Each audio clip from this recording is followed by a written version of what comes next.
You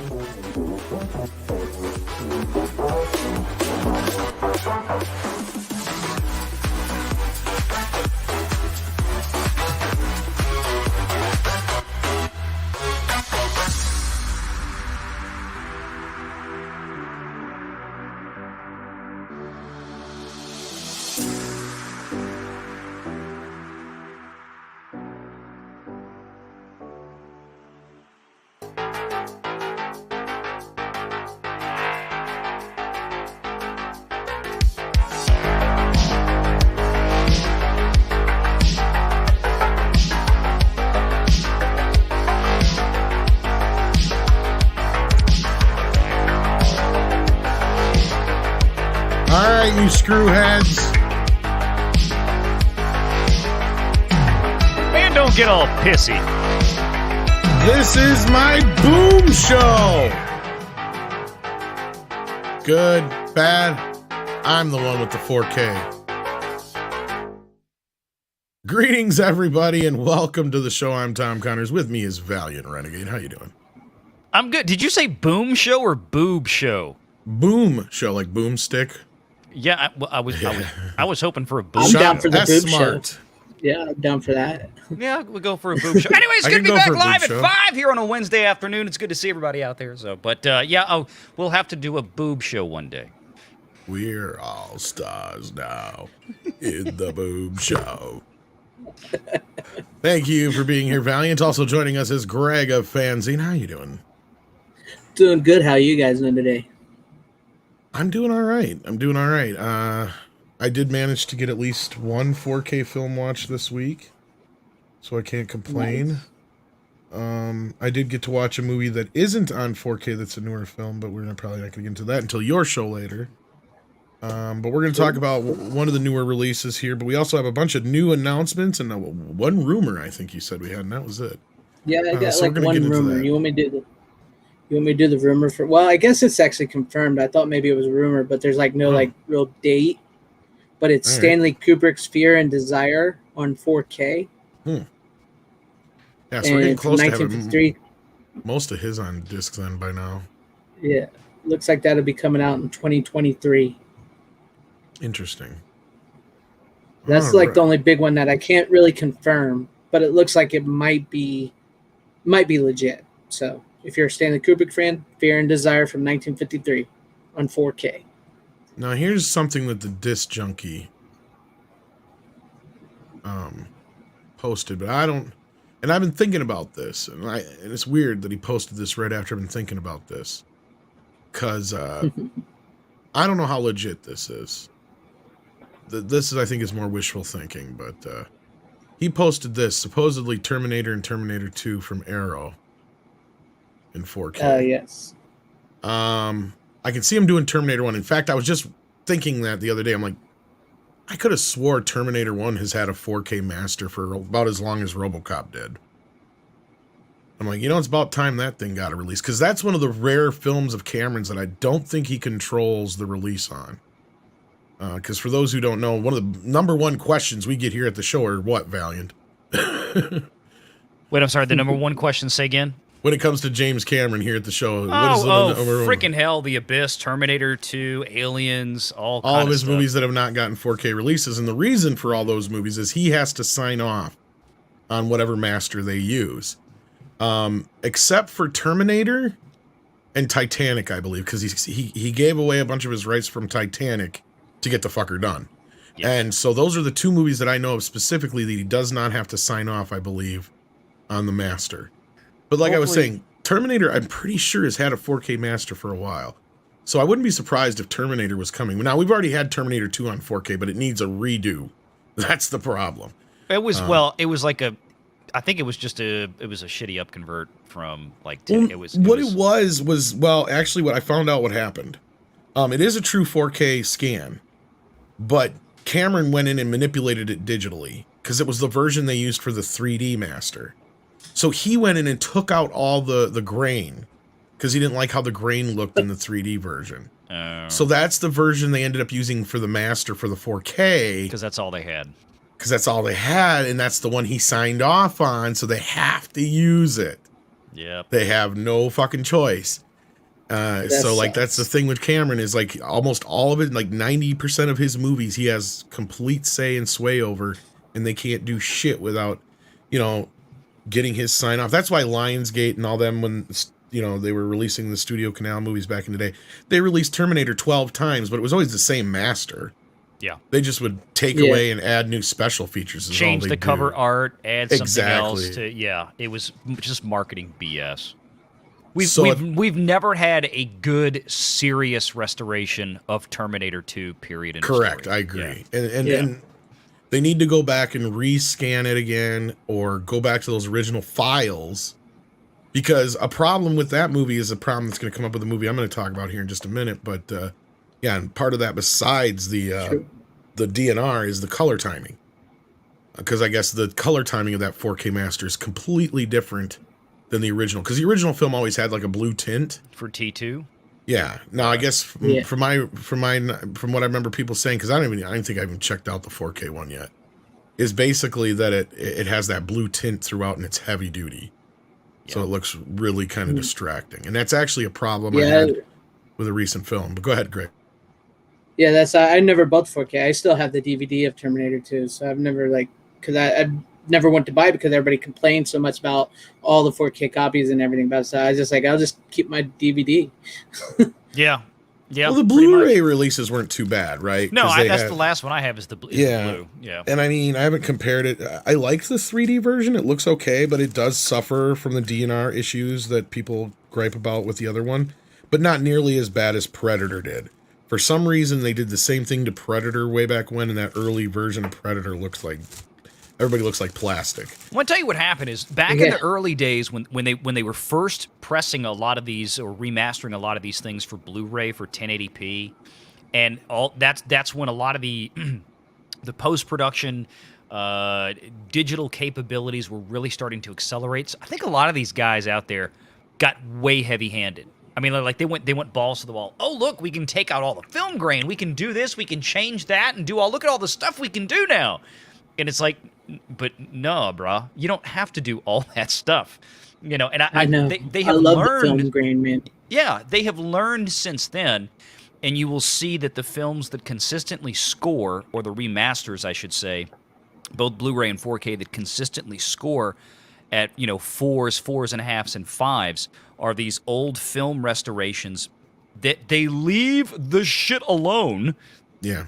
And they just let the richness of the color from the original film, they use that digital rendering to bring that natural color richness from the film back to life. And they don't mess with anything else. Yeah. Well, but I mean that too. But the point is that they're not sucking out film grain. They're not applying heavy amounts of DNR. Well, and that's what I mean is when they're sucking that out, is they're actually taking out resolution, right?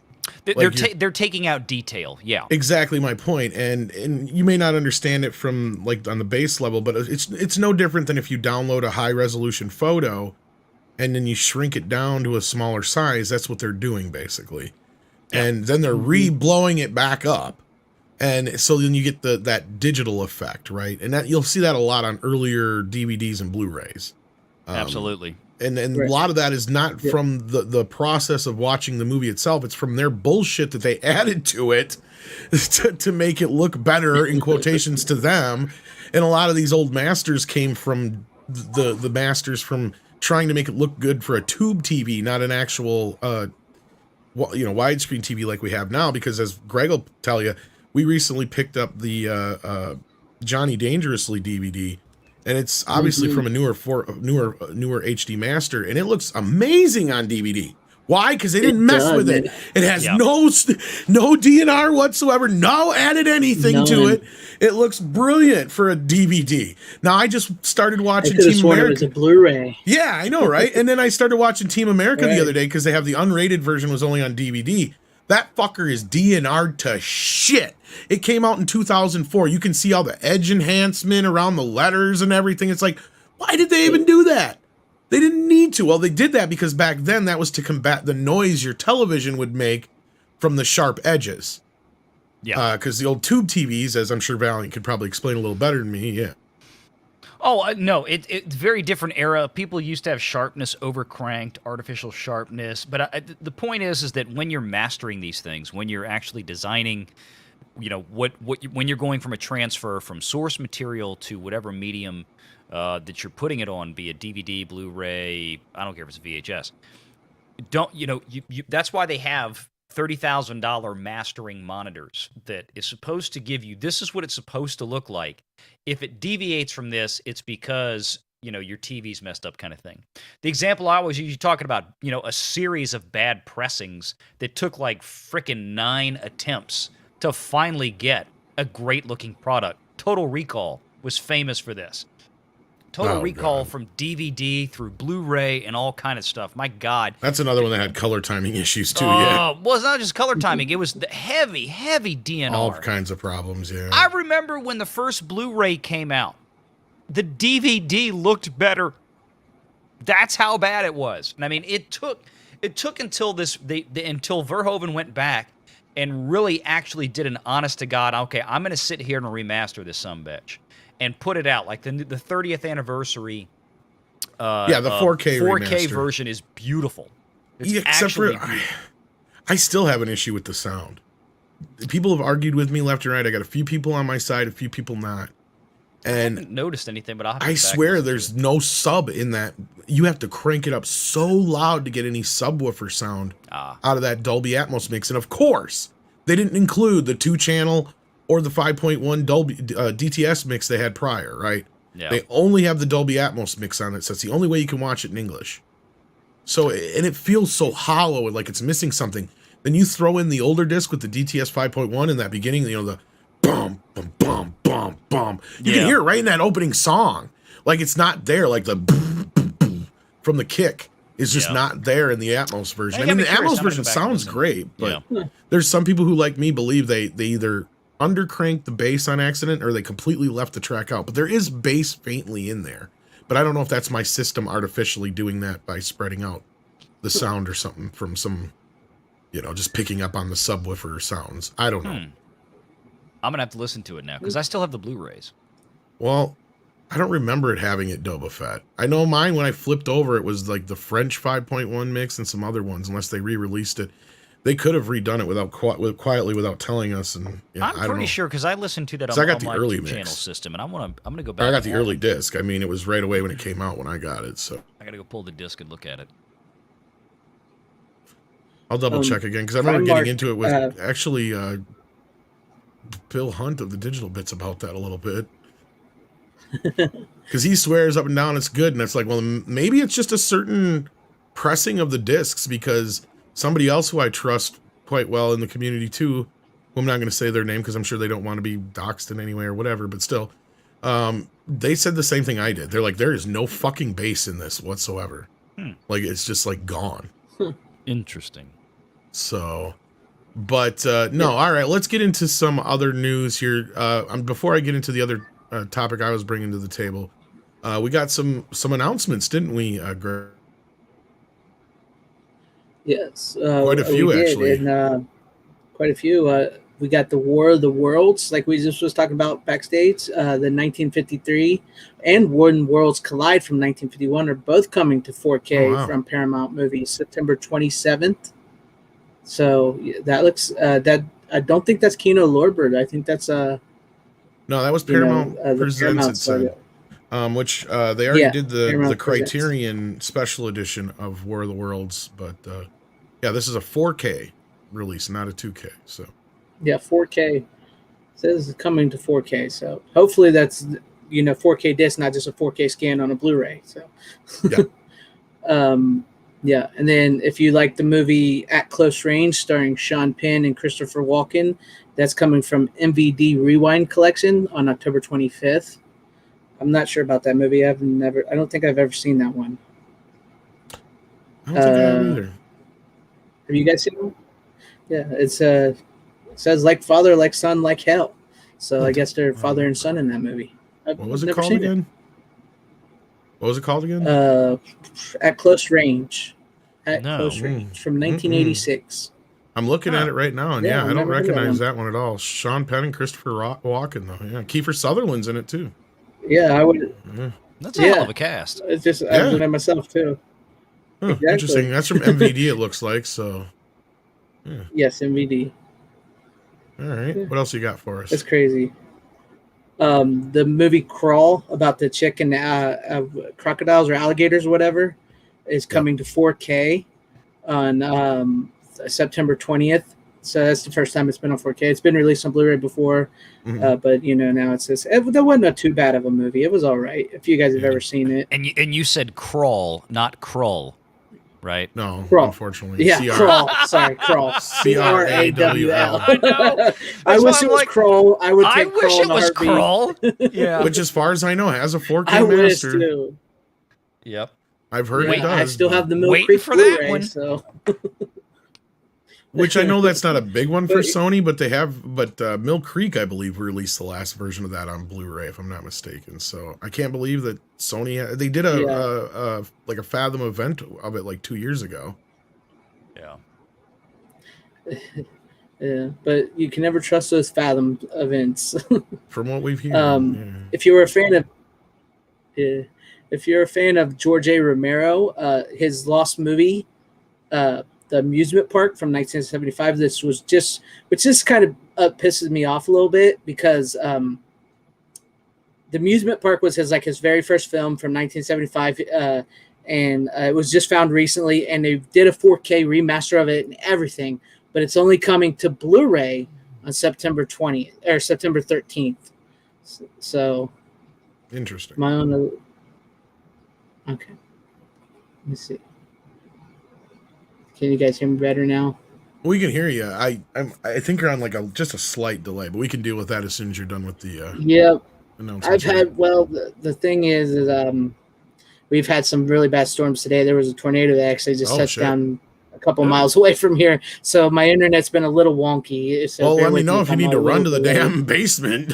Oh no, it's all done. It's already past us. Oh, okay. We're one of the lucky ones because there's 100,000 people right now without electricity. So seems like your response time is a little bit better now than it was, because before I was like Greg, and then it was 3 to 5 seconds. Then you answer, and then you responded to my last response 3 to 5 seconds after I said it. So.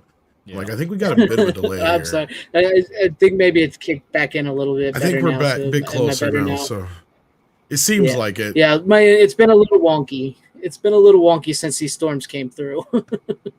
So, but well, we're not going to sit here and play the testing game right now. Close enough. So go ahead. Yeah. So if you're a fan of George A. Romero and you want to get his movie, The Amusement Park, which they just found and restored in 4K, but they're only releasing on Blu-ray. September 13th. That's when that comes out. I know you don't like this movie too much, but I kind of like this movie. I Know What You Did Last Summer. The 25th anniversary is coming to Blu-ray on September 27th on 4K. I know it's not the best, but I kind of like it just because it's crazy. Greg's probably told my I Know What You Did Last Summer story quite a few times. Have you ever heard it, Valiant? I have not, but does it go something like, I know what Scream did last summer, so I made this other movie ripoff? No, well, what happened is Scream came out, right, and it was this huge fucking success. Yeah. And we were one of the kids that kind of discovered it in our group, and we were the ones bringing our friends to it every other weekend or whatever, keeping the movie going. Well, I Know What You Did Last Summer came out, and I saw the preview. I'm like, nah, it looks too much like Scream. And my buddy comes to me, and he's like, you haven't seen it yet? I'm like, no. He's like, you got to. It's better than Scream. I'm like, better than Scream? He's like, better than Scream. No. I'm like, no. I'm like, all right. So he drugged me to the fucker. Getting into the movie, and I'm like, I start predicting all the deaths and what's going to happen next. And I start saying it out loud. And this guy behind friends anymore. Yeah. That's got pissed at me. Movie. He got pissed at me. This guy behind me did, and he goes, dude, if you've seen the movie before, shut the fuck up. I said, that's the problem. I haven't.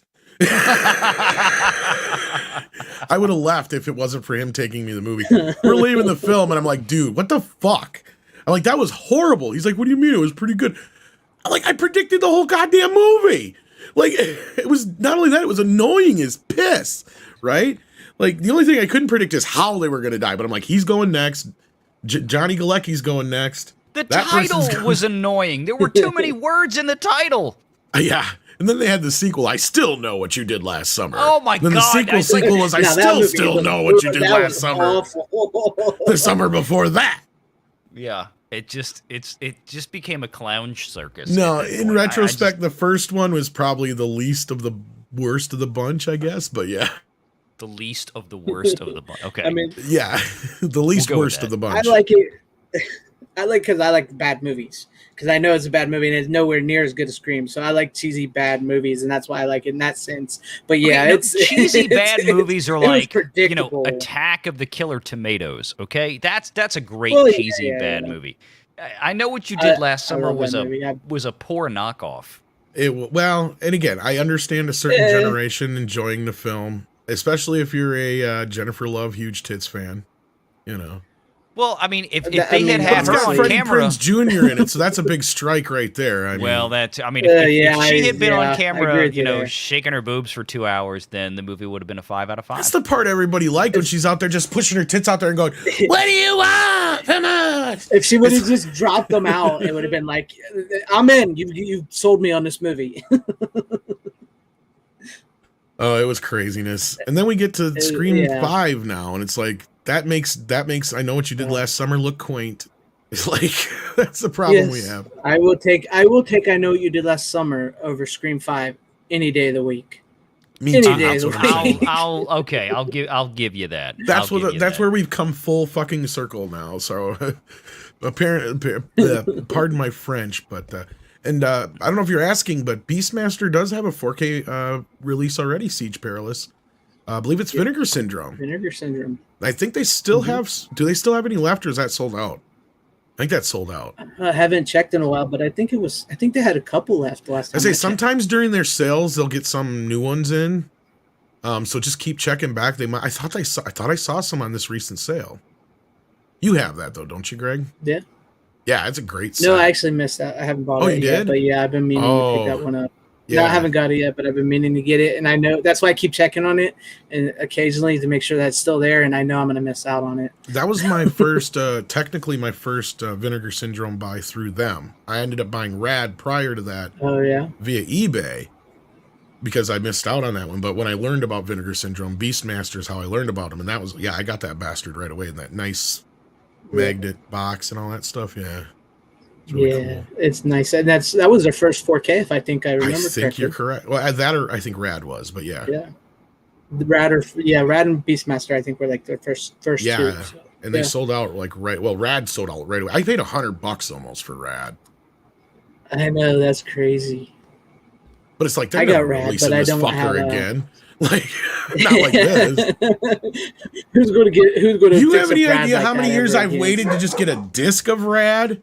Like Valiant, do you know the movie Rad? I love that movie. I remember the name. I don't remember much about the movie, but I remember the name. Yes, it's about the bikers, the BMX bikers. Oh yeah, and it had a great fucking soundtrack. Yep. The soundtrack probably is more famous than the movie ever was, but because it had like "Send Me an Angel" and "Breaking the Ice" and a bunch of these other songs on it that were semi hits. But no, like the movie itself is kind of lame, but it's just a typical 80s, like, new kid comes, his Karate Kid meets bikers. He comes to town and he's got to show off all his skills. And he's got all the skills, but he didn't use his skills because, he had to take care of, I think it was his sister or some shit like that. And it's just his little sister and his mom. And his mom's Tali Shire. So it's got Rocky's mom in it. And then Aunt Becky is the hot chick that comes with the new guys. The chick who plays Becky from Full House. And not only that, she can ride bike as good as him. That is one of the best scenes of the whole movie. And they have a little dance-off. Lori McLaughlin. I don't remember that one. They have a fucking dance-off on the BMX bikes in the fucking gym. That's... Send me an angel plane. The Send Me an Angel scene. Just, sells the movie. It's batshit crazy fun. I love it. He's rad, but he's responsible. Yes. Because he could have been the best BMX racer in the world. That movie looks Airborne. Actually, Airborne was basically a ripoff of that movie. I remember when Airborne came out. Yeah. That was one of Seth Green's first big movies, wasn't it? Oh, yeah. That was... Because he's calling everybody bra in it or whatever. Yeah. He's like, why are you calling me a bra? I'm saying bra. That was that movie was filmed an hour away from where I live. Oh God. The Airborne one? The Airborne, that's the one about the inline skating, right? Inline skaters, yeah, it was filmed an hour away from where I live. I've been to those places where they skate. I've been on that hill and everything. And then you had the other one that came out around the same time as Rad called Thrashin'. And wasn't that the one? That's skateboard, and that had Josh Brolin. And then you had Gleaming the Cube, which came up against that. That's one that has not gotten a release yet. If I remember right, Gleaming the Cube was actually better than Thrashin'. And Gleaming the Cube had a young Christian Slater in it, if I'm not mistaken. If it's not Christian Slater, it's somebody else. I don't think I've seen that one. Yeah, Gleaming the Cube was the one that you just cannot get your fucking hands on for some reason. That was the better of the two. Thrashin' was the one that got all the prestige and fame because it actually was promoted by Thrashin' magazine. So like that had that tie-in. But somebody remind me out there, was it Christian Slater or was it somebody else that was in that movie? Oh, but okay, we gotten way too far off path. What else you got for announcements? Because we got some big fucking announcements to get to. Yeah, I guess we'll go right into the Shout because that's about it for all the other stuff. But Shout Select is releasing Cool World on a collector's edition September 13th. Which bums me. I was hoping we were going to get a 4K of this too, damn it. Because I heard they did a 4K scan. For that. So. Yeah, it was Christian Slater and Gleaming the Cube. Yeah, thank you, Experiment. Okay. That's what I thought. There you go. But yeah, I've been looking forward to Cool World too. It's a crazy 90s movie. And, you know, it would have been nice to have that on 4K. But we do get Platoon from Shout Select on 4K. On September 13th. Yeah, weren't we just talking about this one like 2-3 weeks ago? I could have swore, if not you and I, Valiant, were on a show prior before. It might have come up when we talked about Apocalypse Now. That might have been it too. Yeah. We talked about Apocalypse Now. Because I think I remember hearing that Platoon they'd been sitting on a 4K master, because that's a Fox film, if I remember right. Mm-hmm. So I'm kind of surprised we're getting this. So this means Disney must have okayed this, or they had this deal in place before Disney. So I don't know, but it's been far enough away now, you would think they had to have made the deal. So this might be a good sign that Disney's going to allow these guys to continue to do some of these Fox titles, which would be great if you ask me, but... from a business standpoint, it just makes too much sense. Why not do it? I mean, look, they're too busy doing other stuff. They have too many catalog titles.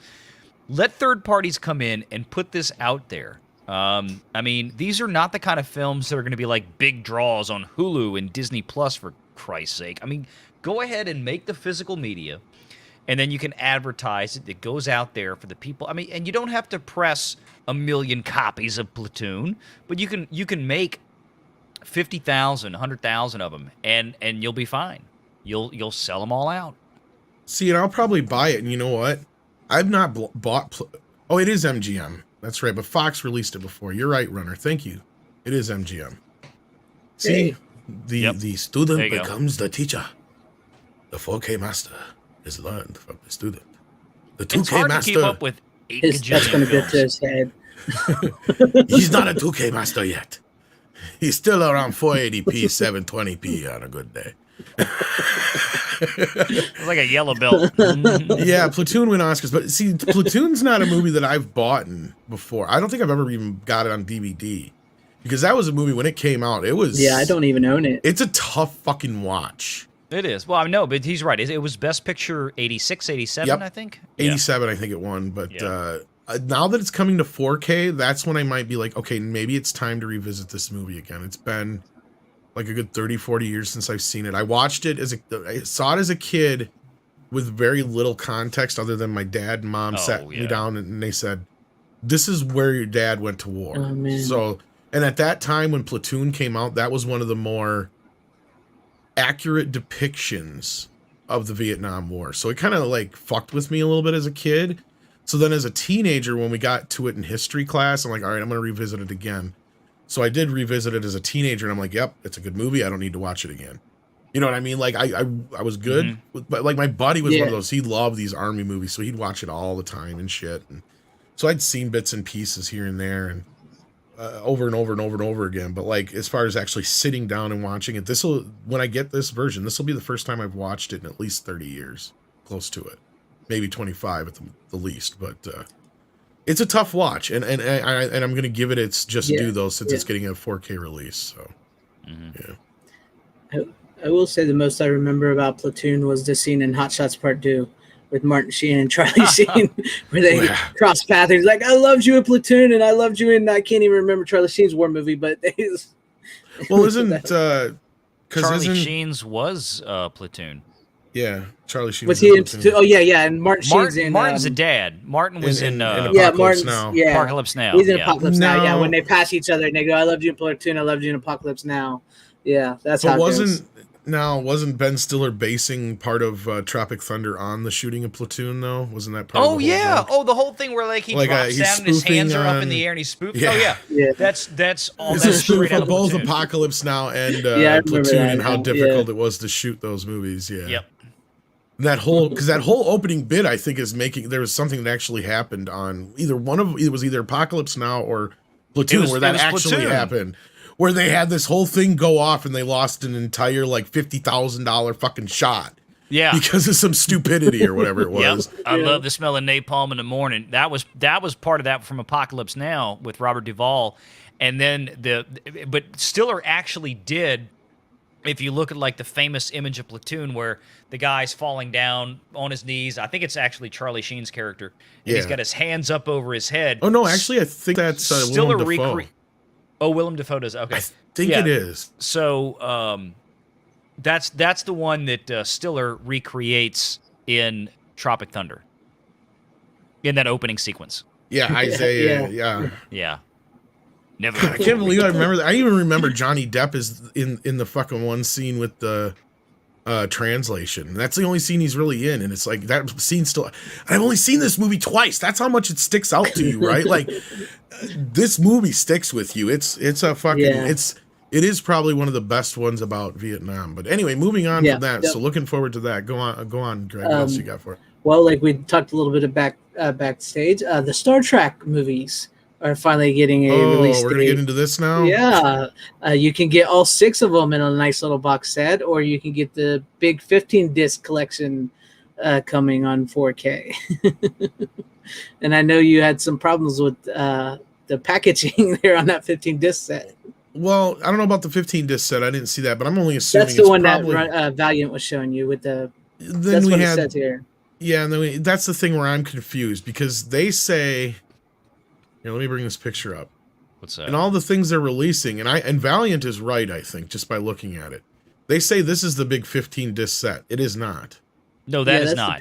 That is just the first Star Trek, the motion picture from That's why I was confused too, Greg. See, that's why, because the thing I have here says that's the 15-disc, and you're right, that there's no way that's the 15-disc set. No, there's only look 3 at the discs in description. it, Star Trek 1. The motion picture, the director's edition, complete adventure. That is the new 4K HDR director's cut that is currently only available on Paramount Plus, which it does look beautiful.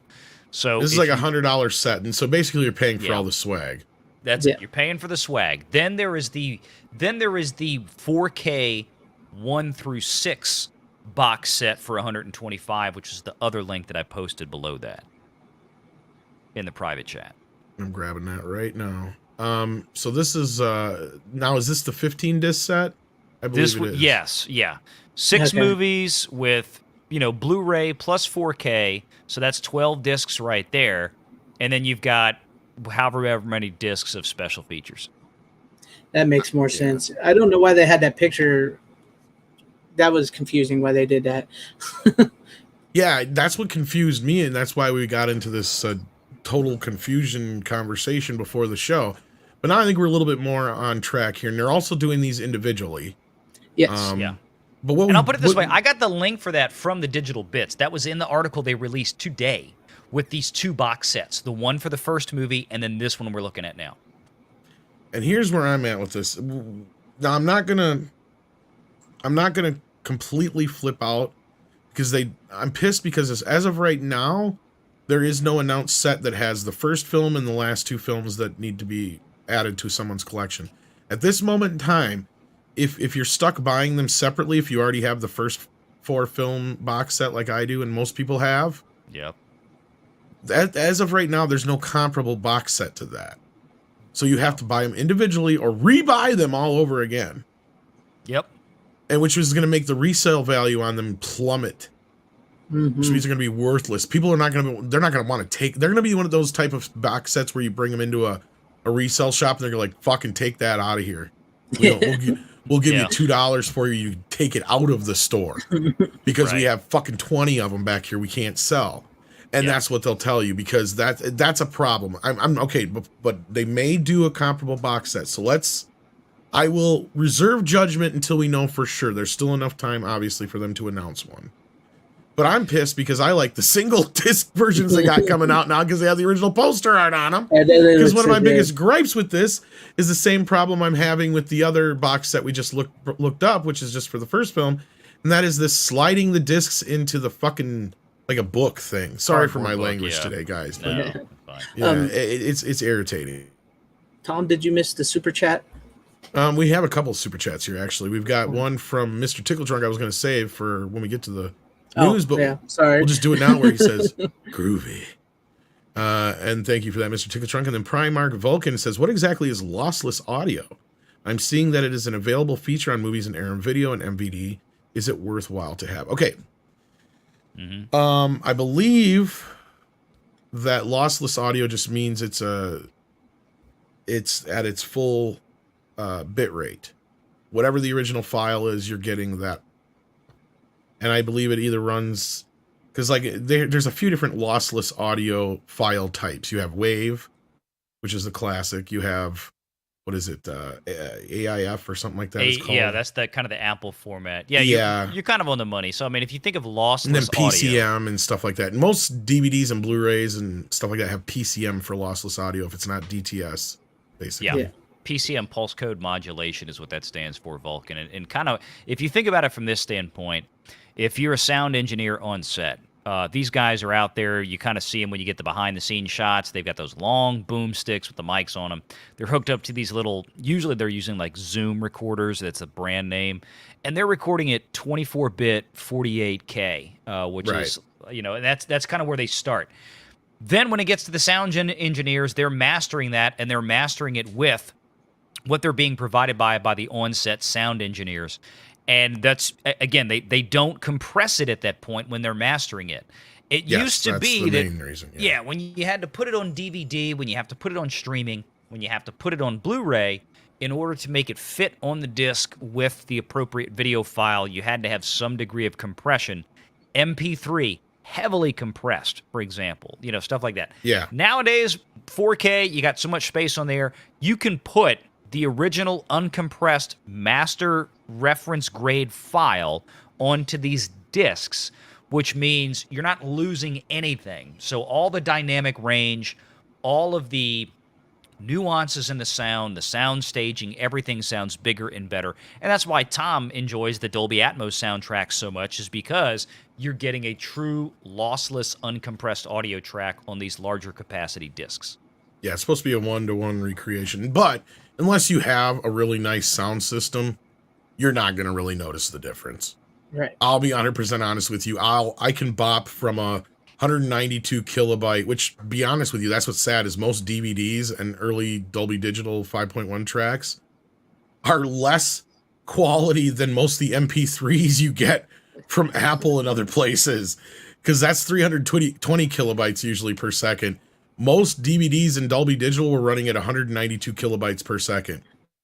So even those DVDs, even those still sound pretty damn good compared side by side with a lossless. And basically that's all it is. You have Dolby HD, DTS. It's just kind of a general name for anything that's an uncompressed audio file, basically, is what in Valliant is. That's the better explanation.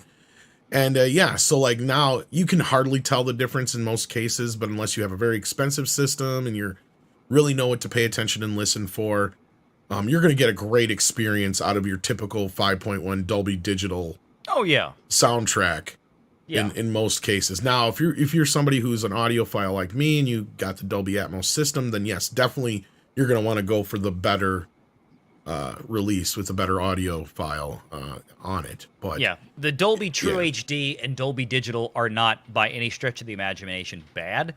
It's just that the uncompressed formats, which we've had before now. Well, Master Audio is uncompressed, and so is Dolby True HD. Those are two. That's their uncompressed PCM formats, basically. Yeah, I should have said Dolby Digital and like Dolby Surround, the older formats. I mean, they're still very good. Yeah, the older formats are not. They're not what we have now. I mean, back in the early days of digital recording, they were recording generally at 16-bit, which is what you got off of a compact disc since the 80s when Sony came out with the XA CD1. Now most of the recording is done in the studio at least a depth of 24 bits. So that's where you get more of this uncompressed stuff. Yep. And as far as having, like I said, and again, worthwhile, if you're somebody who just have a regular TV or a sound bar, you don't need to really worry about it. And if you don't plan on upgrading at any time to any major audio system. But because you can get a pretty decent priced, smaller, like 5.1 system, and it'll do the trick just nice enough for a smaller area. Like if you have a little apartment or a little bedroom or something like that, you're watching a movie in, then you don't really need a huge fucking system. The biggest issue is just having lossless audio from the source file. Yeah. If your disc is sourced with lossless audio, then your system will handle it just fine. That's the big thing. Yeah. But I mean, I even had an older Sony player that would pass through the true HD sometimes as 5.1, but then sometimes it would convert it to 2.0. It was really funky. Well, I run a 2.0 system here in my office right next to me, and this is where I do most of my 4K watching. It's just 2-channel stereo, and I listen to lossless Dolby Atmos and Dolby True HD soundtracks all the time, just in their 2-channel PCM downgraded. I mean, basically, they're smashing the channels together back to stereo, or if they have a stereo 2-channel track that is lossless, a lossless PCM 2-channel version. So, I mean, the big thing is just having the source material, like the disc or the stream that you're watching or whatever the case is. If that's lossless audio, that's where you're going to get the upgrade. It's not so much the system as it is what you're presenting to it. Well, I mean, the system does matter in a sense that if you don't have an expensive system, the lossless audio is not going to make that big of a difference. Oh no, I don't think to the naked ear, I don't think you're going to. Like I'm saying, if you're somebody who have a little setup with like a little sound bar, you're not going to really notice any difference. If you're listening to it through your TV speakers or your phone or your computer, no, you're not. Not any significant difference at all. But now if you're like me, where I have the 9.1 Dolby Atmos setup, you're definitely going to notice a big difference between the various audio tracks for sure. But that's the best way we can handle that question. It's a longer one, I know, but then we got, why haven't they released Gremlins 2 on 4K? It's a good question. Also, why haven't they given a release date for Gremlins animated show on HBO Max? I believe it's tentatively set for next spring right now. I know it got pushed back a little bit because of the COOF. And then they brought in like Joe Dante and a couple other people to work on it. So I'm like, I don't know a whole lot about it, but I probably know just as much as anybody else out there because I've been keeping on top of it because Gremlins. But yeah. And as far as Gremlins 2 on 4K, I have not heard anything anytime soon. The sad part about that movie is it lost them money. So they'll probably never do a 4K. If they do, it'll be way down the road somewhere. It's getting cheaper and cheaper to do these, so I mean, it's just not one that's on their priority list. Is my point. I think if they really kind of dig in on the first one, I don't know why you wouldn't dig in on the second one at the same time. Exactly. They didn't though. They did the first one years ago. The first one's had a 4K master for 2-3 years now and better. That's true. And they just didn't touch the second one for some reason when they did that. And I think it's just because they probably compared the sales and the fact that the second film just in the box office wise literally lost the money. I tell you what, if the economy starts slowing million. down, I mean, these things have gotten cheaper. This would be a good time to do it because they might be able to get Gremlins 2 done at half cost. Well, that would be one I would love to see, like Shout Factory or one of those companies get their hands on. Yeah, that'd be nice. And even it's not like Gremlins couldn't use a revisit.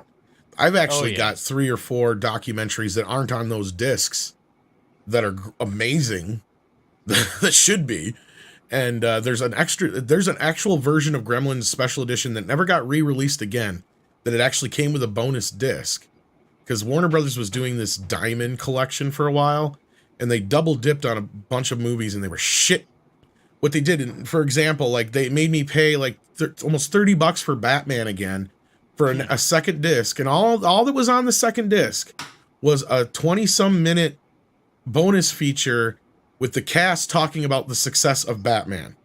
And here's what pissed me off is you have Jack Nicholson, new interviews, mind you, with Jack Nicholson, and the first time Michael Keaton has talked about Batman in 30 fucking years. And you ask him about the success of it, and that's it. You don't, I'm like tearing my hair out. I'm like, how did you not do a fucking full in-depth documentary or interview with these guys when you actually have them? You wasted all this time and money and effort on a lousy 20-minute stroking our ego documentary. That's all it is. It is the most, all the stuff that's on the first original disc is worth it. All that's on there sucks. Well, the only exception to that was Gremlins. Because when they released Gremlins, the bonus disc had 2 new behind the sets featurettes that included a shit ton of behind the scenes footage that nobody's ever seen before. They had, they even had little behind the scenes featurette thing that we never seen before, plus a couple other extra bonuses. And they had, remember when they had those records and books at Hardee's? Oh yeah. They threw on the first and last one in kind of like almost a motion comic form. It's not quite motion comic. So you got the first and last book on there as well. So it's a whole disc just chock full of stuff that's not on the other releases anywhere. So there's that plus some other stuff that's never been released. So that'd be a great movie, and you know, put it with part 2 for like Shout or Kino Lorber or somebody like that, or Criterion even. I mean, fuck, Gremlins deserves at least a Criterion release, and Warner's usually kind of nice with them. But anyway, we're going down a whole other path here, so. Yeah. Because we got a lot of other releases to get into, Gabriel, but I would love to see Gremlins again. But Primarch Vulcan on the point of Star Trek says, any word of the Star Trek box set will include deleted scenes like in Star Trek 6, where it was the Colonel as assassin at the end. Now, I believe... We think we talked about that last week. I was going to say, I believe that part 6 is going to have both versions on it. Am I not? Yeah. Am I wrong? I believe that's correct, yes. Because I think it does state that. 3 extra minutes in the quote-unquote director's cut, which inexplicably removed the moment where Michael Dorn pulls off the rubber mask from the Klingon assassin's face and reveals that it is indeed Colonel West, which I never knew why that got cut out. That always bugged me when I watched it on my Laserdisc edition, and then I watched it on my Blu-ray edition, and it was like that was gone on the Blu-ray edition. I never understood that, but yes, that is supposedly back, Vulcan. Yep.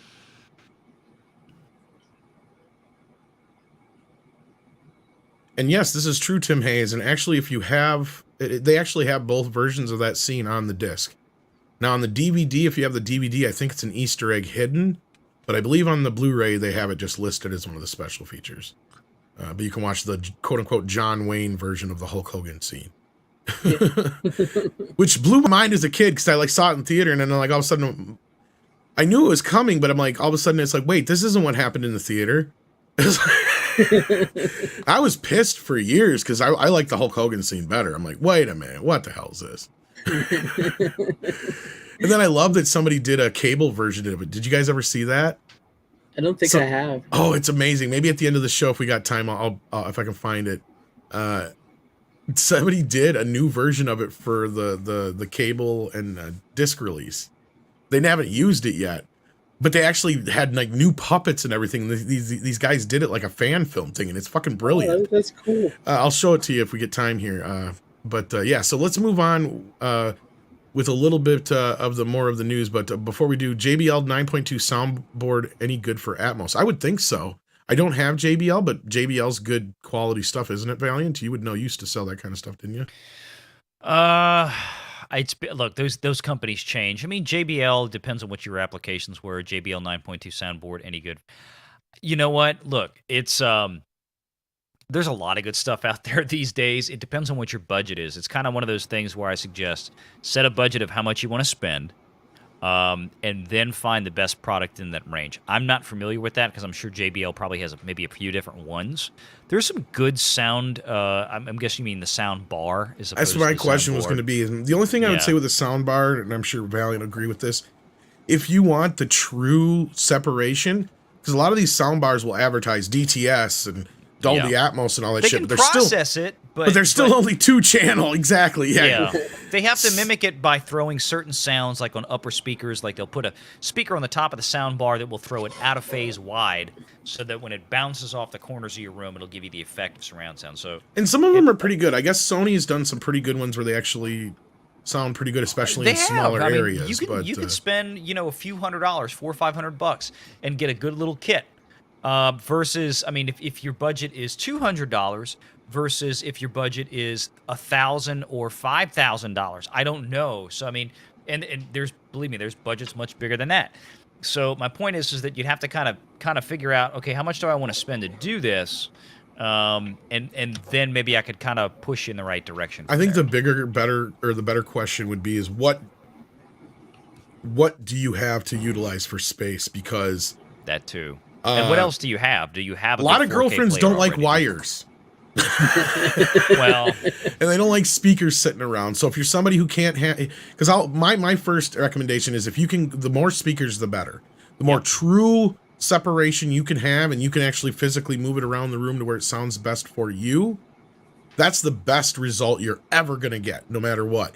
But if you're stuck in a situation where you're in a small environment, you got a small apartment, you know, you're not moving anytime soon, are going to be able to have a bigger stereo system because of various reasons, whether the girlfriend doesn't like it or your neighbors aren't going to like it. There is plenty of soundbar options out there that work really nice. My suggestion, though, is to check out reviews. Yeah, I mean, but as far as I know, Sony has done some really good ones from my checking them out. They have, and I'm looking on Amazon right now. I see a JBL 9.1 soundbar system for about $1,200. Maybe that's the one you're looking at. I'm not sure. I would tell you, if you're going up in that range, then you may want to consider different options. I mean, if you're looking to spend over $1,000, then I would suggest to you that if you have the space to do it, you might want to consider building out like a serious multi-channel system that you can always add to. You know, you start with a good receiver, and you add, 5 basic speakers plus a sub for now, and then you can add the 7th, 8th, 9th channels later on if you need to for budget reasons. But once you're kind of crossing that $1,000 threshold, and unless you're strapped for space, or like Tom said that, you can't do it otherwise with a multi-channel setup for one reason or another, then I understand. But consider options, I guess. Yeah. And Sean, mine is putting me out of house and home. There's times where I'm like, do I want food this week or do I need a movie? And the movie usually wins out because chances are that movie will cost me 3 times as much as a hamburger will 2 years from now. So that's how I try to justify it. And it's not like I need a sandwich. But all right, we got plenty of announcements yet to go here, so let's not waste any more time here. What do you got for us? We got the 2 big ones here. John Carpenter's The Fog is coming. I got it ready for the picture. Yeah, you see that thing? You don't know why I put that in a private chat. Yes, this from indeed. Shout. You can get it in the standalone edition or the steelbook or all those multiple sets there. Yeah, I just wanted to. Is this the same 4K version as the one from a few years ago on the UK release with the 4 movie set? Did we figure that one out? Yes, these are all the same scans, but Shout will add a Dolby Atmos track to it, and usually will put their special features on it. So yeah, I will say this now. I want the Stevie Wayne action figure. Yes, and which is that's what we don't know. Yet. We have no idea what it's going to be. Okay, so you think it's going to be Stevie Wayne? It is. That's what it says right there on the box. Right here. Oh, they changed it? Oh, yeah, I got it right here. It says an exclusive limited edition 8-inch Stevie Wayne action figure by NECA, authorized by actress Adrienne Barbeau. Now I should cancel Adrienne Barbeau all 8 inches. Because I'll tell you, since I have the other version of Valiant that you brought up, I got the $60 one there with the just the regular. Or what did I get? Which one did I get? Yeah, I think I got the one with just the regular cover and the record and the regular poster, because I'm like, I don't need the steelbook for this one. I like the original poster, and I don't know what the figure is, and I don't care. I don't need any more toys. But now I might have to cancel it and get the big one so I can get the toy in the pit. But God damn it. I love the ultimate set with the vinyl. It's like $200. So you get the steelbook and the regular edition and the Stevie Wayne and the vinyl, and I'm like, oh my god! Now keep in mind, this is probably one of those. It's not the whole soundtrack, so keep this in mind, because I'm assuming this is just like the other ones. It's usually 2 tracks redone by John and his sons. Yes, it's redone by John, Cody, and Daniel. Yeah. And which are kind of cool, but the action figure will ship separately from your order for a $6.99 extra fee. And you can also order it separately too, it looks like, as well. Yes. Yeah. So yeah, you're right about the soundtrack. So yeah, and this is what I'm kind of looking forward to. For those who don't know, this is one of my more personal favorite John Carpenter I love the ones. Fog, man. I love it. I'm gonna end up breaking down and canceling my other one and getting this bigger set. I'm sure. I'm such a fucking. You just said you didn't need a sandwich, so exactly. I don't need a couple sandwiches. Damn it, Andre! I need a raise. I feel you. That'll need to start sending me some free stuff, so that I'm not spending so much. Because Kino killed me this month. My God. I didn't even go on the sale. I was like, if I go on the sale, I really will not be able to afford anything. So I killed me. I regret not going on it, but I had to pull back. I did pull back too. I did pull back quite a bit. Yeah, like $100 back. But no, this was one of their big announcements for this week, and we're looking forward to that. It's nice, and I would assume the same. Probably they might do some new features as well. Valiant, that's always a possibility. Yeah, yeah, and that'd be worth it to me because, like I said, I have that 4-disc box set with this one and They Live and Prince of Darkness. So I this looks pretty nice though. Prince of Darkness is the only one I haven't rebought through the Shout Factory.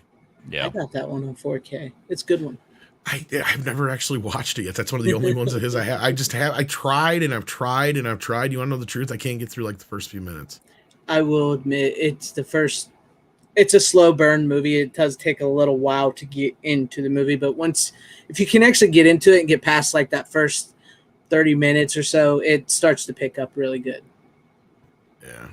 So that one looks like it's going to be fun. That was a big announcement we got. That was yesterday, right? That they announced that? Yes. And then this is the one that really got a lot of people's attention here. Let me find the big version here. Hold on. We're going to find the big one. Army of Darkness on 4K. Buddy. Yes. Okay, so is this the big one? I think this is the big one. Okay. Last I looked, the big one was sold out already. I think I got that, thank God. Whoops. The steel book or the full version with, I think this is the big box. Because I saw right? Evil Dead. I saw, okay. Yeah, this set right here was already sold out the last I looked. Okay, luckily I ordered it the other day then. Thank God. So this has everything you can get here. The 2 posters, the pins, the steelbook, and the original cover. As we have been teasing for how long now, guys? I think even before Greg was here. Yeah, it was a long time. I think actually that might even been one of the episodes what episode you were on, Greg. I think we may have. It might have been just one. Well, it still shows it available for pre-order. They may have added some more to it. It does not say sold out. So that's good. So they must have added, because when I checked, it did say sold out, but I figured they was going to put some more back in, But yes, as Mr. Tinkle Trunk said earlier, groovy. Yes, this is one we've been waiting for a while. Let me add it to the cart. So yes, indeed. So this is one I've been waiting for too, because I'll be honest with you, I know it's kind of sacrilege. This is my favorite of the Evil Dead films. I know. I don't blame you. I understand. It's one of my favorites. It's my introduction, though. That's the thing, is I didn't know what it was because I just remember this movie coming out, and Universal did what they wanted to do in separating it from the Evil Dead, which to me was fucking stupid on their part, looking back in hindsight. Because the original, the perfect title too.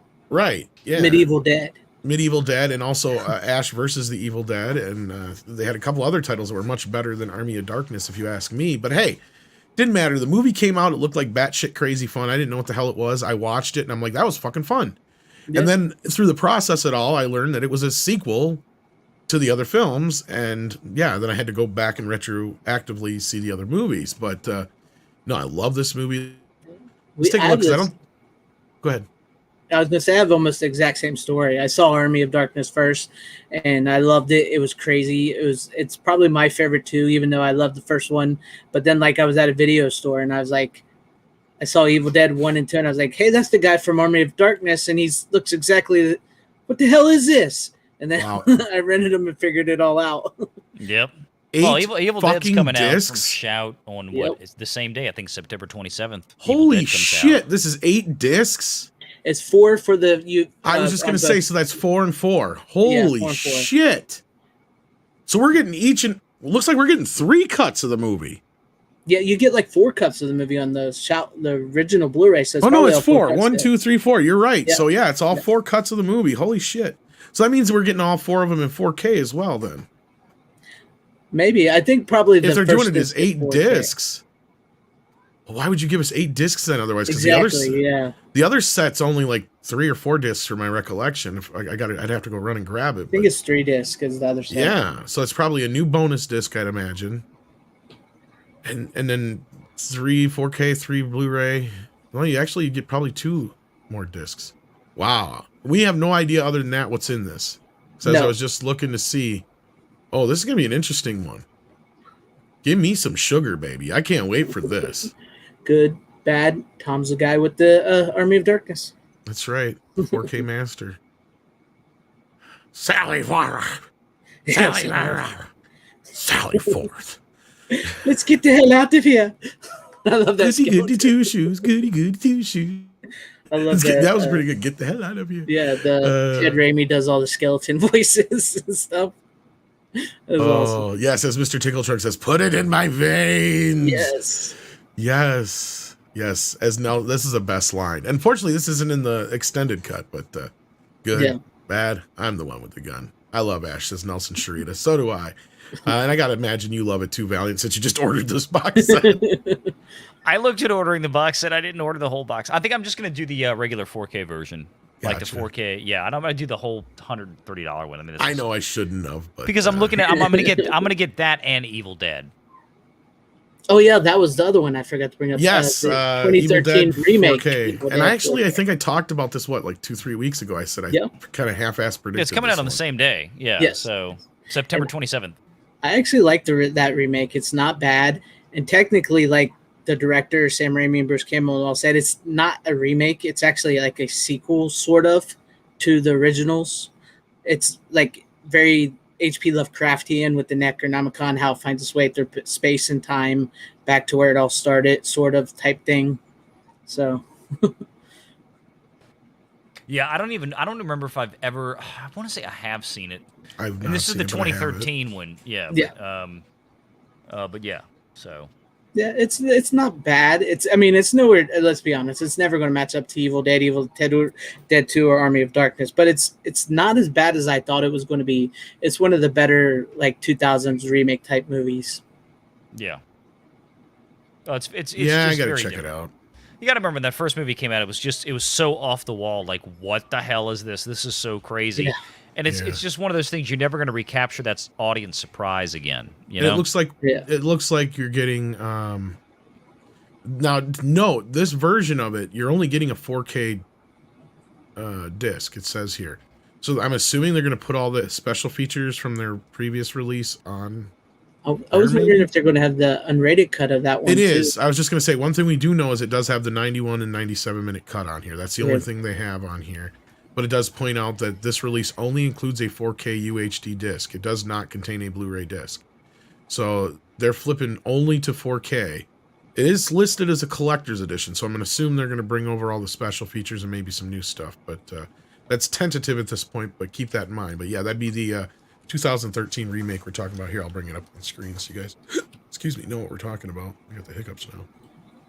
Boom. Let's see if I can make it bigger. Yeah. There you go. And yeah, actually, this got re-released not too long ago with the director's cut on it. But, well, actually, now it's been a couple of years, probably. Now that I think about it. Yeah. But, yeah, so what else did we get? Because I think did we get any more from Shout? You said Cool World already. Yeah, Cool World, Platoon, Evil Dead, Fog, and Army of Darkness. I think that was it. Okay, so that was that for there. I couldn't find anything else. Yeah. And then what else you got for us, Greg? I think there was a couple more. I think that was it. I think that was all it? I had. Oh, wow. Yeah. Wow, craziness. Yeah. So looking forward to those releases. And then, yeah, the other thing, did you guys watch any 4K movies this week or any new movies that just came out this week that you want to discuss real quick before we take a few questions and get on out of here? I watched Stranger Things. I finished. You got to run, Valiant. I just saw that. Yeah. Sorry. No, I watched Stranger Things too. Obviously not on disc. Not on disc. Enjoyed it, but no, I was in the middle of. I just got it today. because it just came out this week, and I'm in the middle of watching. And I really, honestly, kind of forgot how much I really enjoyed this movie. Just came out, of course, with all of the Top Gun stuff going on right now. Edge of Tomorrow on 4K. Oh yeah. Was that an up converter, or is that an actual 4K master? It's up converted from the 2K, but it's not going to knock your socks off, because again, this is one of those movies that was, I mean, there's so much CGI in this movie. It's like a Marvel film. It's not getting it's not going through post-production and CGI rendering in 4K, right? Because that's just too much. We're getting to the point now where they are, but this movie was done 5 years ago at this point, or whatever it's been. But the HDR color grading so far looks nice. I don't really remember the Blu-ray version all that much, because I think I might have seen it once, but it's been a while. But I'm enjoying it. Like I said, I'm watching it right now, and it looks pretty good. So if you're a fan of that movie, or if you haven't seen it, I would encourage y'all to. You can go find it on YouTube. I think even Critical Drinker has talked about it before, and I think he tended to be pretty favorable on it. But it's a really, really fun movie with Tom Cruise, Emily Blunt, aliens attack Earth kind of thing. It's actually pretty slick. And let me tell you, it was one of the last performances that Bill Paxton gave before he died. And I'm going to tell you what, right. His performance in that movie as Master Sergeant, he's awesome. He is awesome in that. I love the accent. I love his shtick. I love everything about him. It's just, I forgot he was in the movie until I started watching it. Me too, until you just said it. Yeah. Until about an hour before we started. I've got like another hour to watch. And Renegade Jr. and I are actually building the big Lego Ecto 1 right now. Oh, nice. And I even got the light and sound kit, the LED light and sound kit to go in. You have to share some video of that. Yes, hopefully we'll be finished with it up, by this weekend. We just started getting going right before the show started. So, but I got a bunch of people that just showed up to the house. I know they're working in there. It's stuff for Mrs. Renegade summer camp. So I'm gonna run, but it's good to see y'all. See y'all next week. Yes, and, hopefully, and if not the week after, but yes. Yeah, whatever we wind up doing, but yeah, because it was just getting a little loud in here, and I've got some folks. No worries, man. But yeah, I got one little topic left, but I was going to ask Greg what he saw. But yes, check out Valliant Renegade's channel. Sorry, he's got to run real quick. Let me double check and make sure. Let's get these super chats before you go, real quick. Yeah, sure. Because I'll feel better. Nelson Sharidi says, "Better end. I slept too long. Hail to the King Bader." Oh, so you like the alternate ending, Nelson? Okay. Yeah, I kind of like that ending, but I like the original ending better with all the better lines. Gabriel Knight says, "I recommend the new Evil Dead game, Addicting." I've heard that, Gabriel, and I do plan on picking it up at some point. I just never get a chance to see it, or never get a chance to play it. I barely got a chance to play TMNT, but thank you, Valiant, for being here, brother. But I got to sit here and bitch about a movie, and you've got to go, and Greg may have watched something, too, we're going to talk about. So don't go anywhere, kids, but I'm going to give Valiant one quick second to plug something if he's got it. Anything coming up, go for it. Nothing in particular, I'm sure. Well, we had a video come out this morning. WDW Pro, Cameron Pasha, and myself. We talk about Thor: Love and Thunder, Lightyear. Are you going to go see that tomorrow? Hell no. No, I don't care. I didn't go see. Here. I did Andre not go was see. surprised that it was not as bad as you would think. Well, here's the thing. The pre-sales for that movie right now, or at least as of Friday last week, are 40% behind that of Doctor Strange. So that's really bad. I think this movie. Interesting. I didn't know that. Yeah, this movie's probably going to struggle quite a bit. I think it's going to finish off its run somewhere around, if it's very lucky, 700 million. Here's something to keep in mind.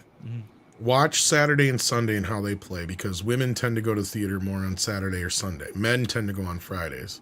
Well, I'm more interested in what Thursdays, happens opening nights after the opening weekend. So I have a feeling it'll have a decent weekend with the women, but we'll see. It will, but it's got to hold. It can't collapse like Doctor Strange did.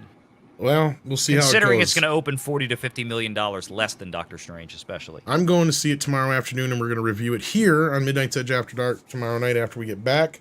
So I was going to say, if you are going to see it tomorrow, you're more than welcome to join us. But since you're not, you're not. Yeah, I will definitely listen to y'all talk about it. I'll be happy to do that. I'm kind of like marveled out. I just don't care anymore. I hear I you. really don't. Yeah. And then Andre, for every positive thing he said, there was like a negative thing. So it's kind of like one of those things. I suggest you check out his review if you haven't yet. It's pretty much spoiler free for the I saw it from this morning. Oh, you did see it? Okay. Well, no, I saw that you released Oh, you didn't actually watch it. I didn't get to watch it yet. I just busy day. But it's under 10 minutes. It's a pretty straightforward review, I think. So. Sweet. Okay, I'm going to check it out. All right, kids. Thank you, Valiant. And then Greg. Yeah, have a good one, Valiant. Take care. What have you watched this week? Anything 4K that you wanted to discuss real quick, or any nothing news? Nothing 4K, but I did, like I said, I did watch Stranger Things, which I really loved. And then I did watch not a 4K. Well, it's a 4K scan of a movie. It was an old 80s flick, which I will bring up tonight on the Physical Media show. So I don't want to give too much of that away. Okay. But it was a good one. It's a good cheesy 80s horror comedy. I have a feeling we may be talking about some of the same things tonight. Maybe. Actually, this movie, no, because I have not. Oh, so it's not the one I was thinking of. No, okay. no, but I was about to bring that up. You said new 4K scan. Never mind. Yeah, I it was a forgot new about 4K that scan. part. Yeah, the one I did not get a chance to watch yet was my Ghoulies from Umbrella. I got the new case and everything because it was delivered to my house, and when I opened it up, the whole case was crushed. It was the case, everything was crushed, and that just I had to do something about that, and so I never got to watch that. But I do have the new copy now. But yeah, that's about what I've done. All right. Well, I finally did get Out of Sight from Kino Lorber, which came out not this week, but the week before. It came out I think it was 28th or whatever. Yeah. Whatever last Tuesday was. And it was for some reason delayed from Amazon. And people were getting theirs from Kino just fine, but Amazon was having issues. But I finally got it in the mail, and I had heard something about the color timing with it. And I'll say up front, it looks amazing. The 4K scan is pretty good. I don't know if it's from the negative, though. It looks like it might be from the inner positive. Because there's a few scratches and other anomalies that I can't believe would be on the negative. Being that it's not that old of a movie. But people are correct about the color timing. There is a fucking issue with Out of Sight. You compare it to the original Blu-ray and DVD that came out from Universal, and it is clear as fucking day that they fucked up the color timing a little bit. That's crazy. It's mainly two scenes. And it's pretty much like in the earlier scenes, there's some a golden sepia tone hue added to them that in the original film is just more of a standard yellow light, right? It's just more of a golden hue. And then in the scenes, have you ever seen Out of Sight? Yeah, I was a long time ago with George Clooney and Lopez, where he breaks out of prison. Yep, right? And then when they get to Detroit, because there's a part in the movie where they all go to Detroit. When they hit Detroit, it's a blue hue, and I mean solid blue. So blue that it takes all the color out of all the actors' faces. They are blue, like Smurfs. And I compared it side by. You can see it as clear as day. I might even do a video compare. I'm sure there's videos out there that show you. It is bad. Like they clearly didn't do it right with however they did. I'm sure they did it digitally, and they just overdid it. Like because they pulled all the color out of everything, unless it's a bright red or yellow. Yeah, it doesn't have any color but blue. That's crazy. Yeah, and it's kind of it's not. Yeah, I've heard some people complaining about it. It doesn't make it unwatchable, but it is clearly not the same color timing as the original release. That's crazy, man. So maybe that's why it was so delayed so much on Amazon. I don't know. I'd like to know if they fix it, because I would like a new version of it, because it's a great looking disc. Now there's nothing new added to it outside of the scan. Because I mean the older release is so old that the older scan is not very good. But you can definitely tell the difference in the color timing. Like it's clear as day. Yeah. That's crazy, man. It really sticks out in the Detroit scenes. But anyway, sorry, go ahead. Yeah, no, that I can totally get that, man. That's ugh. But I'm going to talk about that tonight. Complain about it. Yeah. So we got that tonight on your channel at 8:30 Central, I think it is, right? Yep, 8:30 Central, 9:30 Eastern. So come on over and hang out for some more physical media. All right. What color timing is Samurai Vaders on the original film when they master the movie to make the scenes all flow to where it doesn't become jarring to the eye? They'll go through and make sure that the color timing and how the lighting variances, and I wish Valiant was here now, because this is where he really knows this stuff. Exactly. where they can make sure it's more smooth. So when they go back to some of these original films, especially when you get to the age where they started doing digital color timing and stuff like that, which I don't think this movie would have had digital color timing originally, it would have just actually been tinted. So what they'll do is they'll have a process of, or not so much tinted, but they'll process it at like, okay, when you process the color of this negative, you process it at this amount of yellow, this amount of blue, this amount of green, etc., etc., etc. Like Godfather is one of those that's most famously, it has a specific color timing. The cinematographer made sure that you could only print it one way and do the color timing one way, or otherwise it looks wrong. So it's like 4 degrees on the yellow and whatever on the red, because then that gives it that golden hue that the Godfather has, and it's like on all 3 movies. So now that is basically the color timing, and it just gives the movie a uniformed look. More famously, the movie Oh Brother, Where Art Thou was one of the first movies to really utilize digital color timing. To make the movie kind of almost feel sepia tone at times, which is basically like a fancy black and white. It was more of a tan color or whatever. But basically, so when they do these new digital masters, if the original master they're working from doesn't have the color timing done to it, they have to redo the color timing, and they usually do when they do a 4K master anyway. Mm-hmm. So they are then responsible for doing whatever tints are added to it, and they just went overboard. Whoever did this wasn't paying attention or didn't do a good job comparing. Because, yes, the original film does have that, like I said, golden orange hue to those certain scenes in the earlier part. And then the Detroit scenes do have that blue hue to it. But it's not this harsh. Not as harsh as it is in this master. But this is the superior scan. Like, it looks leaps and bounds better than the older scans. So... Mm-hmm. That's basically the best version of color timing. I'm sure there's some other videos out there that can really kind of answer that question for you. Like you said, Valliant, he's one that would... Yeah, most movies are not natural color. They're whatever color the director decides. Well, in most cases, yes, this is true. I mean, there was a lot of movies where they don't necessarily do anything with the color timing, but Terminator was one we were talking about earlier that famously had a blue color timing hue to it throughout the entire film. And the original Matrix, I believe, had a green hue. I think the original Halloween, a lot of people were had a blue wash to it, but I think it came out that John Carpenter added a blue and orange wash to make it look fall-like. Yeah. So what you're saying is he pulled out those colors, the oranges and the blues, to make the green. So then what it did is it made the lawns, instead of sticking out like green. They're more of a dingier color, and the sky would be a dingier color to make it look more like fall.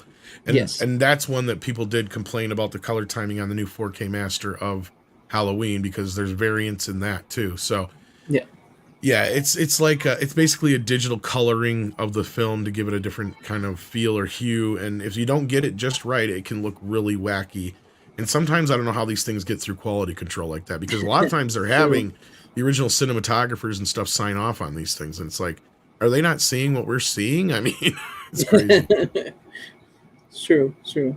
But yeah, I guess that's about it there.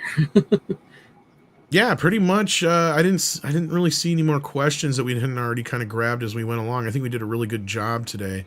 Yeah. I did see one other bit of news for those who you can still get your hands on the Steelbook of Heavy Metal, but if you're just not wanting the Steelbook, Columbia is releasing a non-Steelbook version, so keep that in mind. It might even be a little bit cheaper. So I don't know if it has both movies in it though either. So not that you really need Heavy Metal 2000. I think it does, but it's just not in the Steelbook is the only difference. Yeah. Which means probably the Steelbooks that are out there are all that are left. Yep, I'm glad I got mine. There was one rumor you did miss earlier. Now that I think about it. What was it? You missed a Raw Deal with Arnold Schwarzenegger. Oh yeah. I thought we talked about that last week. Did we? Oh yeah, maybe we did. Oh, there was one more. What was the other one? I forgot to bring this up. Highlander on 4K looks like it's coming out in September. Finally got semi-official. It's up in UK right now. Yeah, and you can pre-order it on Amazon France, but no date. I don't know if we're going to get it in the US this year or not, though. We'll see. Yeah. I'll end up having to import it and get a new version of it. I won't wait on that one. They always get over in UK and France before us. That's because that one's a studio canal, so they own the rights over there. And then over here, Lionsgate did control it. last I knew. Yeah, Artisan, Lionsgate, and then don't know where it went after that. Well, they, I think, still have the first 2 movies. But they did have all of them at one time when they had the Miramax Dimension catalog. But now that Paramount owns that, I believe Highlander 3 through whatever the last few were after they did Endgame would be now over at Paramount. So they're split up again now, I believe. So, but at least we'll get the first one on 4K finally, because this is one that's had a 4K master forever. In fact, the Blu-ray you probably have in your collection is from the 4K master, most likely. So, but yeah, I think we're gonna wrap that up here, and in the official language, Christopher Lambert, whatever it is, he's from lots of different places. What region is France? Well, I think it's region 2 or 3, but or 3 or 4. Joey said that could be. But most 4K discs are region free. I think there's only been 1 or 2 4K discs, to my knowledge, that have been released with. I don't think I've ever bumped into any. Yeah. So to this point, we've gotten lucky. But with that, I think we're going to wrap this up because we got a show in 2 hours on your channel, and it sounds like you got a rowdy kid in the background. Yeah, you hear that? I was gonna say I'm gonna have to get going because they're going He's probably nuts. wanting supper and shit. Yeah, so yeah, we're gonna wrap this up. So thank you everybody so much for the support and being here today. We appreciate that. Check out FanZcene's channel. Check out Valliant Renegade's channel. And until next time, take care of yourself and buy physical. That's right. I gotta fix that. We're just gonna do this.